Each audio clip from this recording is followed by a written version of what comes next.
என்னுடைய ஆசீர்வாதம் என்னை நம்புற அத்தனை பேருக்கும் உண்டு. நம்ம குரு சொல்லிட்டாரு, ஒருத்தர் வந்து கடவுள் நெருங்க நெருங்க துன்பம் நிறைய வரும்.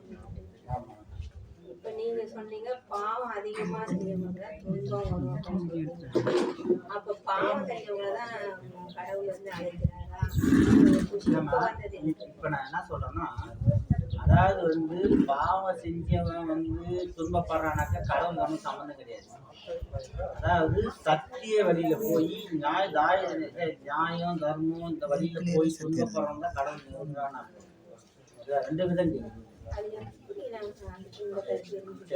நீங்க வந்து 4 பேர் சாப்பாடு போறீங்க, 4 பேர் நல்லா இருந்து வாழ் போறீங்க, நல்ல வழி கடவுள்.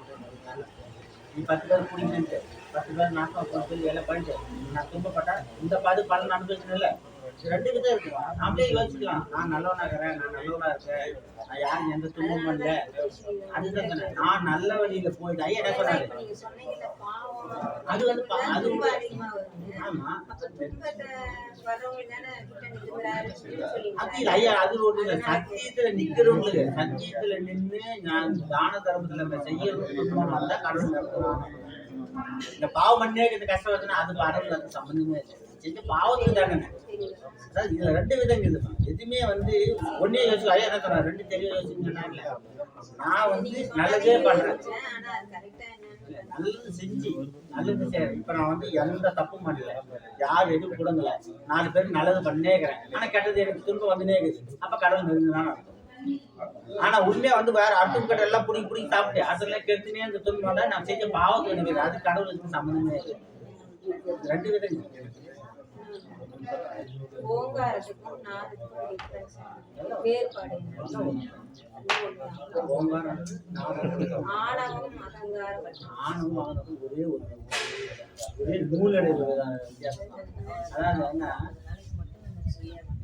என்னால முடியும் செய்யறேன் அப்படின்றது வந்து இது வந்து தன்னம்பிக்கை இதுன்னு போயிடும். அந்த அகங்காரம் என்னால மட்டும்தான் முடியும், என்னால முடியும்ன்றது நான் செய்யறேன்றது வேற, என்னாலதான் முடியுன்றது வேற. ஆமா, என்னாலதான் முடியுது, இந்த செயலை நான் தான் செய்ய யாரும் செய்ய முடியாதுன்னா அது ஆணவம். ஆனா அதே வந்து என்னால முடியும் நான் செய்யறேன் ஐயா சொல்ல என்னால கொஞ்சம் செஞ்சுட்டு போறேன் அப்படின்றது வந்து சாதாரணமா போயிடும். ஆணவமா மாறுறது என்னாலதான் முடியும், நான் தான் செய்வேன், யாராலையும் செய்யவே முடியாது, நான் தானா விஷயம் அகங்காரம் வந்து எழுதி போயிடும். சின்ன விஷயம் தான், நான் செய்யறேன் என்னால்தான் முடியும். நான் ஐயா என்ன சொல்றாரு, நான் வந்து எனக்குள்ள இருக்கணும், நான் செய்யறேன் என்னால முடிஞ்ச மாட்டேன் அப்படின்றது வேற. நான் தான் பண்ணுவேன், நான் செய்யறேன்றது நான் தான் பண்ணுவேன்றது வித்தியாசம் இல்லை. அது அப்படியே சின்ன ஒரே ஒரு சின்ன விஷயம் தான், நூல் இதுல மாறும். அதனால ஆணவம் வேண்டாம், தன்னம்பிக்கை நம்ம செய்யணுன்றது போயிட்டா பிரச்சனை இல்லை. இப்போ இந்த பாதையில நம்ம போனோம்னா மற்றவங்க பத்தி பேசக்கூடாது, மற்றவங்க பார்க்கக்கூடாது அப்படின்னு சொல்றாங்க. ஆனா இப்போ நார்மல் லைஃப்ல யாரையும் கண்டுக்காத நம்ம மட்டும் அப்படியே வாங்க போனோம்னா வேற யாருன்னா ஒருத்தர் கொஸ்டின் கேட்கும்போது சாதாரண கொஸ்டின் கூட நமக்கு ஆன்சர் பண்ண முடியாத மாதிரி இன்னசென்ட்டா இருக்கிறதா, இன்னசென்ட்டா மாறுற மாதிரி ஒரு தெரியல இருக்குள்ளாரு. ஒரு சாதாரண விஷயம் கூட நமக்கு தெரிய மாட்டேங்குதா அப்படின்னு சாதாரண விஷயம் நம்ம அந்த கடவுளை வேணாம்னு நினைக்கிறோம். கேள்வி அந்த கேள்வி சரியில்லாத கேள்வி பதில் சொல்ல அவசியம் எப்படா அப்படின்னு போயிட்டே இருக்கலாம், தப்பே கிடையாது. அது நியாயமான கேள்வி சொல்லலாம், தப்பு இல்லையே. ஒரு நியாயமா சொல்ல வேண்டியது செய்யலாம்.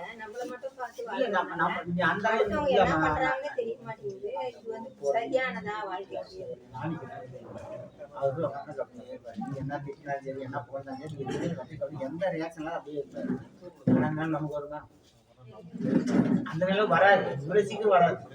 நீங்க இந்த பாதி வந்து நம்ம கடைசி லேட்டா வந்து முன்னாடி வராது. அப்போ வந்து அது அந்த லெவலுக்கு போகணும்னா அது எவ்வளவோ கஷ்டப்படும். நாட்டு பிறகு வரும் இல்ல, அதான பிறகு வரும், எப்படியோ ஒரு நாளைக்கு வரும். ஆனா இப்போ எடுத்தோட வரணுன்ற சாதாரண விஷயம் கிடையாது. ஆனா நீங்க வந்து உட்காந்து நீங்க உட்காந்துக்கிட்டு முன்னாடி வர பல பலான்னு அடிக்க வராங்க, நீங்க வாங்கி ஆட்சி பண்ண கவனிப்பேன் அப்படி எப்படி கவனிப்பேன். ஆனா வந்து அது மனசுல பதியாதுங்கிறது வேற. இவங்க ஒவ்வொருத்தர் வராங்க கேள்வி வராங்க, அது நமக்கு அது சரியான இன்ட்ரெஸ்ட் இல்லைன்னா நீ பதில் சொல்ல மாட்டேங்குது, நம்ம தெரியும் ஏன்னா சொல்லு இன்ட்ரெஸ்ட் வராது. ஆனா இவங்க ஒரு கவனிச்சா கண்டிப்பா, அதாவது ஆன்மாவுடைய என்னென்ன ஆன்மாவுடைய செயலே வந்து அந்த கவனித்தல் தான் வேணும்.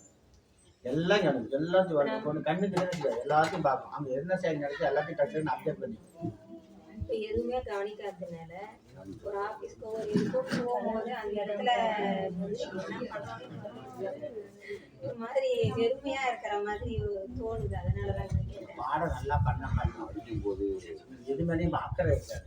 அப்போதான் தெரிஞ்சுக்கணும்னு ஆசை வராது. நாம வந்து உண்மை மட்டும் தெரியுமா, நீ பக்கம் மக்கள் வந்து மண்டல் ஏற அந்த நல்ல பாடம் பண்ண நானே அப்படியே இன்னசென்ட் ஆகி போற மாதிரி எனக்கே தோணுது. அதனால கேட்கிறேன். காலைல தண்ணி அடிப்பீங்களா? இப்போ அது ஒரு இன்னொரு பெரிய பொண்ணா ஒரு பெரிய பெரிய ஆளை கால் தான் அது ஒரு பெரிய கண்ணு இல்லை காலை வசதி அந்த மாதிரி ஒரே பாடம் தான். அந்த இடம் மாறுது இல்லை. இந்த மாதிரி தான் எல்லா செயலும் வந்து நம்ம படம் அந்த குழந்தை மாதிரி இடத்துல நினைச்சு கவனமே வராது. அது ஒரு குழந்தை, அது உடம்பு வளர்ந்துருக்கலாம், உள்ள இருக்கிற பொருள் அது குழந்தை. அந்த நினைக்கிற எண்ணம் வந்து வருது. அந்த எண்ணம் வந்துச்சுன்னா உங்களுக்கு வந்து கோபம் வராது. எங்க போட்டு போகணும் சாதாரண கடந்து அதை கடந்து போகணுன்றது. ஆனா கடக்குதுன்றது அவர் சாதாரண விஷயம் சொல்லல. ஆனா வந்து சாதாரண விஷயம் இல்லை.